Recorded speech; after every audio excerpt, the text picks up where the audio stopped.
வணக்கம், இது என் வழி இயற்கை வழி.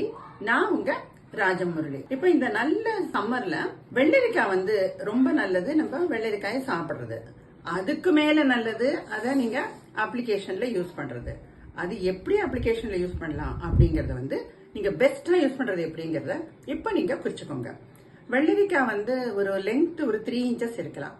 அது நல்ல தோலை சீவிட்டு சின்ன சின்னதா கட் பண்ணிக்கோங்க. அதோட கூட தயிர் 2 டீஸ்பூன், தேன் 1/2 டீஸ்பூன், ஆலுவிரா ஜெல் 1/2 டீஸ்பூன், எலுமிச்சை சாறு 1/2 டீஸ்பூன், இது எல்லாமே கலந்து சின்ன மிக்சியில சின்னதா ஒரு 2 மினிட்ஸ் கூட வேண்டாம் அரைச்சு நல்ல ஒரு விழுது மாதிரி வரும், இல்ல ஜூஸ் மாதிரி வரும். டிபெண்டிங் ஆன் வெள்ளரிக்காயில எவ்வளவு ஜூஸ் இருக்கோ அது மாதிரி. அது எப்படி வந்தாலும் அதை ஒரு கப்பில் எடுத்து வச்சுக்கோங்க.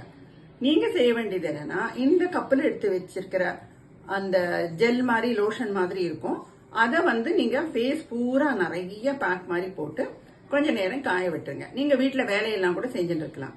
அது கொஞ்சம் காஞ்ச மாதிரி ஆகும்போது உடனே இன்னும் கொஞ்சம் அதே ஜெல்லையை எடுத்து மேல அப்ளை பண்ணிக்கோங்க.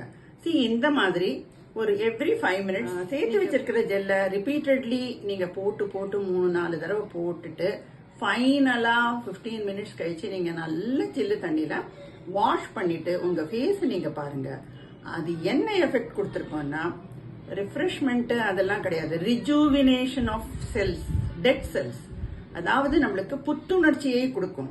உங்க ஃபேஸ் பார்த்தா உங்களுக்கே ஆச்சரியமா இருக்கும். இத மாதிரி நீங்க இந்த சம்மர்ல once in a week or twice in a week செய்யும்போது கோடையிலும் உங்க முகம் ஃப்ரெஷ்ஷாவே இருக்கும்.